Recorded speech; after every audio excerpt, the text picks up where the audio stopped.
After my mom remarried her affair partner, he moved into my house demanding special accommodations for his child and asked me to leave, but I had to remind them I own it. My parents divorced 3 months ago and things have been incredibly hectic for me and my father. As my mother earns less than my father, in the divorce, she asked for the house we were living in. She did not get the house because I am the owner of it. She insisted that she wanted to stay in the house because it is closer to her job. While my father can shift, as my father's office was a 3-hour drive from our home, but a 30-minute drive from my grandparents' house. As this was an amicable settlement, there weren't any papers signed, but my father told me that I'll have to live with my mom. I hated every bit of it, but my father, like always, told me that just because they are going through a divorce does not mean I am supposed to help my mom out. So I should simply adjust. I could have told him that I do not wish to be stuck adjusting like he was, but I held my tongue. Fast forward to now, my mom married her affair partner 2 months into the divorce, and not only that, she brought him home with her. It pissed me off seeing him in the house that I grew up in. Trying to take the role of my father, but I still did not cause a scene. Because of everything, I was doing my best to ignore his entire existence and mind my own business. I did not get in his way and made sure that he did not get in mine. I barely spoke with my mom, and every day after I came home from college, I would go back to my room. Now when my mother told my father that she is divorcing him, my father kicked her out of the house. The one good thing he did, and she lived with the AP until the court hearing was done. During this time, my father shifted me into the master bedroom because he did not want her side guy sleeping in the same bed as he did. I understood his logic and I moved into the master bedroom. We burnt the mattress together because my dad knew that the AP had dropped by our house and he did not want me sleeping on that bed like he had to. We also threw out the couch I caught some making out on when I was 16.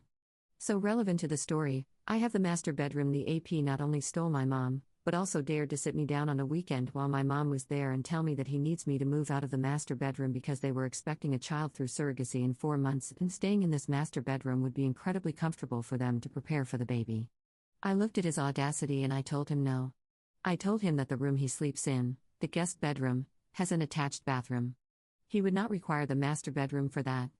And I left the conversation because I thought I was being logical, and it made sense, but not to him.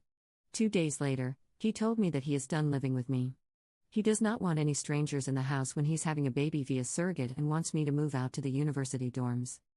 I asked my mom if she was the one who put him up to this, and my mom said how I should look at the family and take care of the unborn child because I'm older. I laughed in their face and told the SMD that he is more than welcome to leave the house if he does not like the room allotted to him. He turned to my mom and said something akin to, "You are going to let your daughter speak to me like that," before my mom could say anything. I told him that he can take her with him to whatever place that they would be better suited for because I own this house, and I do not wish to live in the same house with ungrateful people like him. He started screaming at my mom because he was under the assumption that she was the owner of the house. I told both of them that they had an hour to pack whatever they needed and I needed them to leave. I was done seeing my mom and him pretending to be a happy family in the house which they kicked my dad out of. They left eventually after screaming at me a bunch, and then I received calls from my dad.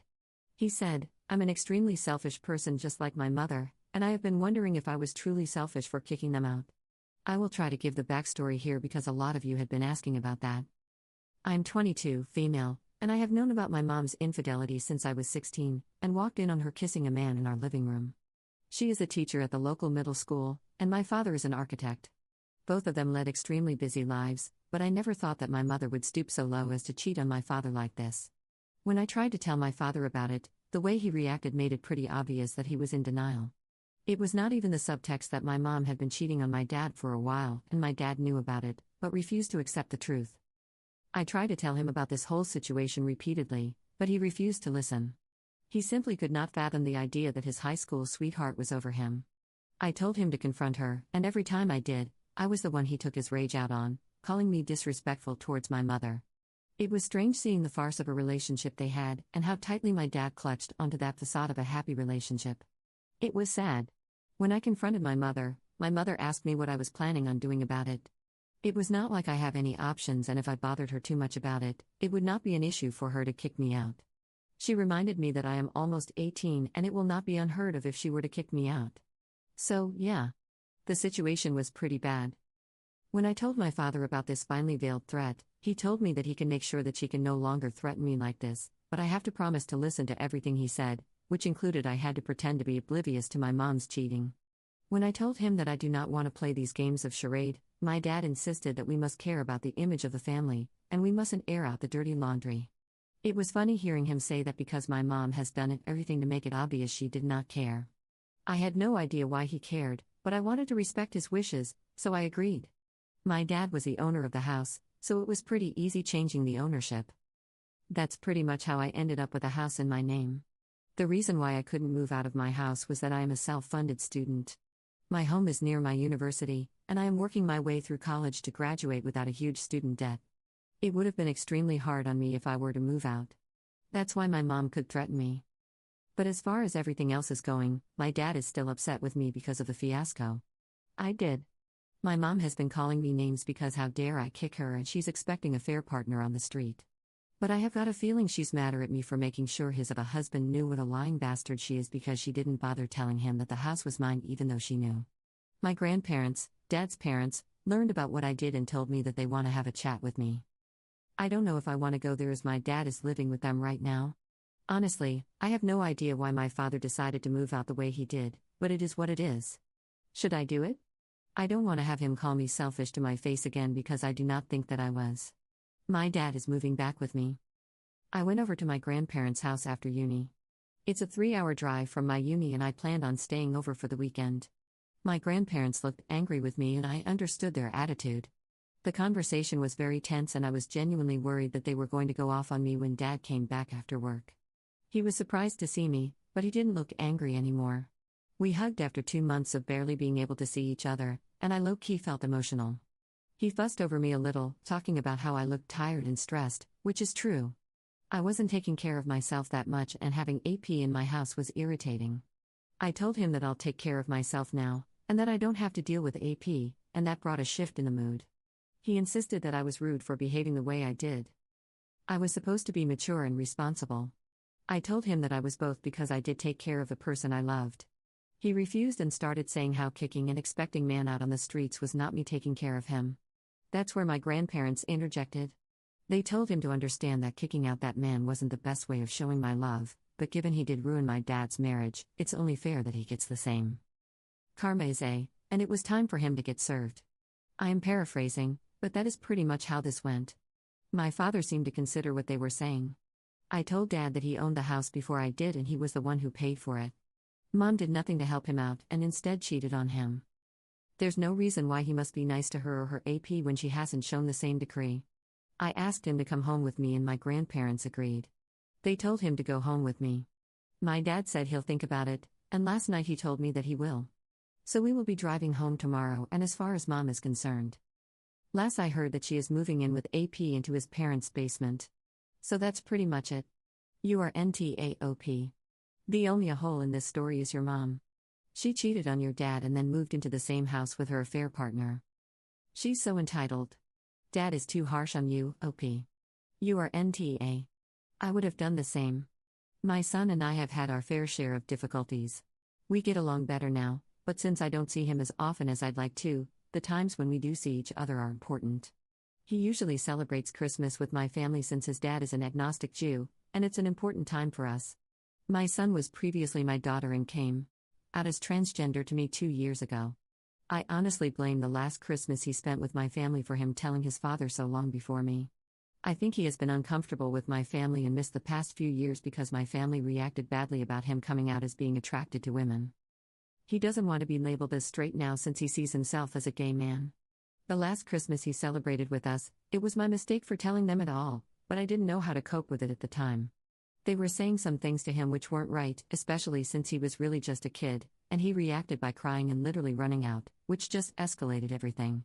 At first, I was excited to have him agree to Christmas with my family again, but now I'm realizing that what happened is going to be that, but much worse.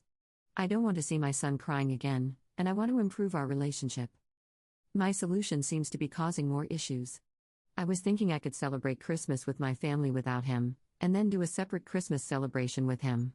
I even told him he could bring his girlfriend, something he would not be able to do if he went to my family's Christmas. The issue is the only other days around that time that I'm free. I'm doing Christmas with my fiancé's family, and then me and the girl's been friends since high school. Have this tradition that I can't skip. My fiancé is also struggling to be accepting, so I can't bring my son to her family's Christmas either. My son was upset because I had talked about how great our Christmas was going to be since we hadn't seen each other in a while. I said that we're still going to have a great Christmas and honestly a better one without my family. He says he doesn't care about not being able to celebrate with my family. He says that he wanted to celebrate with me and I told him he still will.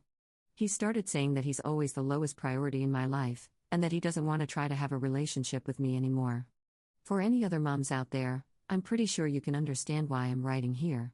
That hurt, but there's nothing else I can really do. So would I be the a-hole? I thought he was just being sensitive, but typically when your kid is being sensitive, it's still important. I know that from experience. Buddy, your son has told you that he's the lowest priority in your life because you've shown him that. That hurts. That's because it's true and you know it. Uda, ask your son what he needs from you and do it. If you want this to be right, you are his mother. Act like it. YWBTA, if your son is your priority, make him your priority. Pick him. Ask him how he wants to celebrate, whether it's just the two of you or whatever family he wants to celebrate with. He should never be made to feel uncomfortable because he's trans. He should come first. He's more important than your high school buddies, your fiancé who is struggling to be accepting, or your family who made him cry by telling him that. You can't change these commitments. You're telling him that they're more important than him than not. I, 30, male, have been friends with my friend Mark, 27, male, for roughly 5 years. We're completely different people who met at work and somehow became pretty close friends. 3 years into our friendship, Mark started becoming sick. No one really knew what was going on, but it all escalated into him passing out at work and needing an ambulance to get to a hospital. I could sense he was scared because he didn't know what was wrong with him. I took it extremely seriously and stood by his side through it all. Whenever he texted or called me because of his medical emergency, aka him being scared to collapse or faint randomly, I'd immediately answer and go see him. I spent many days by his side and often spent all day accompanying him until his wife or a direct family member took over. This all went on for roughly a year until he was finally diagnosed with severe anxiety and panic disorder. He did get it treated through therapy and returned to a new normal, being able to do things alone again. In the meantime, my life had changed drastically. I found a new job, met my now wife, and we moved into our own place. Naturally, we hadn't seen and spoken much during that time because I was so busy. Anyway, I found out that Mark's condition had gotten worse recently when he called me in the middle of the night asking me to accompany him until his wife would be back from work. I did go to see him, and upon asking him why therapy was no longer helping, he claimed he quit therapy because he wanted to get through it on his own. I asked him if his family knew, but he said he didn't want to worry them, so they don't know. His wife knows. Well, his calls became more frequent again, but this time it was hard for me to just leave everything and be there for him. At first, I was there for him again, but with time, I just didn't have the energy to do so anymore. His requests became irrational and more demanding. And while I have sympathy for him and his condition, I see no point in putting up with it if he's refusing proper medical help, let alone help from his immediate family. I started making up excuses why I couldn't help him at certain times. It all boiled down to last Thursday when I got a message from him at 4 a.m. asking me to take him to his parents' place because he was having a medical emergency. I saw the message, but I ignored it because I just couldn't take it anymore. In fact, I ghosted him and went back to sleep. The next day, I pretended to have slept through his text and found out he had managed to stay at home until his wife got there, but he didn't fail to make me feel bad for ignoring his messages. He's given me the cold shoulder since. I know he's mad I didn't answer or help him when he needed me. I do feel guilty, but I thought if it really was an emergency, he could call an ambulance. So read it, AITA for ignoring my friend during another one of his medical emergencies? NTA at all. So many people feel so entitled to make their medical problems other people's responsibilities, whether it may be mental or physical. I also do sympathize with Mark, and I understand how much you have tried to help, but he needs to understand that you are not his on-call caretaker. If he wants that, then he needs to look into a professional or a consenting adult that is okay with playing such a role. Clearly, you have started to put up your boundaries and I commend you for that. He isn't thinking about how this can affect your own physical and mental health as well as those around you, like your wife and potential future pets and children. I would suggest just having a conversation with him about it and explaining how you are simply not capable of playing this role for him. Although you want to be a part of his life and support him, you cannot be who he calls every time. Your friend is very manipulative and it is not your fault that he refuses to get the help he needs. He's using you as a scapegoat since he has no one else to blame his problems on. And now this is his use for you, nothing more.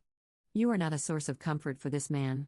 He wants someone to buy his victim story and to play the blame game when they refuse to comply. I would suggest you go fully no contact.